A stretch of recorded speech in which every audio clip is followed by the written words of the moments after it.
Virtuozi Jani Papadimitri ka festuar një ditë më parë 77 vjetorin e lindjes. Ai mbetet një ndër figurat më të kompletuara në historinë e artit shqiptar modern, por mbetet gati unikal edhe në aspektin e rrugtimit të karrierës së tij profesionale, solistike e pedagogjike, prej gjysmë shekulli, karrierë e cila ka evoluar në 3 vende, në Shqipëri, Greqi dhe Kanada.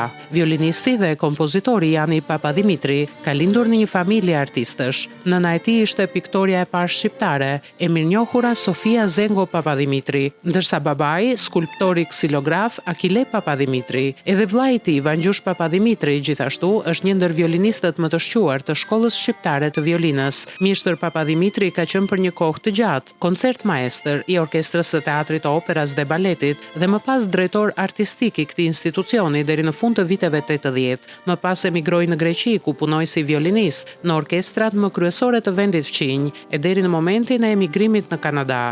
Në Greqi themeloi së bashku me vajzat edhe Trio Famus, violinisti i shquar dhe virtuoz Jani Papadimitri, një herazi edhe kompozitore, artist shumë planësh, është një ndër figurat më të spikatura dhe më autoritare të shkollës shqiptare të violinës dhe muzikës, nga e cila kanë dalë shumë e shumë artist instrumentist, që sot e ushtrojnë me shumë sukses e dinjitet profesionin në të 4 anët e botës. Stafi Rët Shokorça i uron shëndet e krijimtari të mbar në vijim.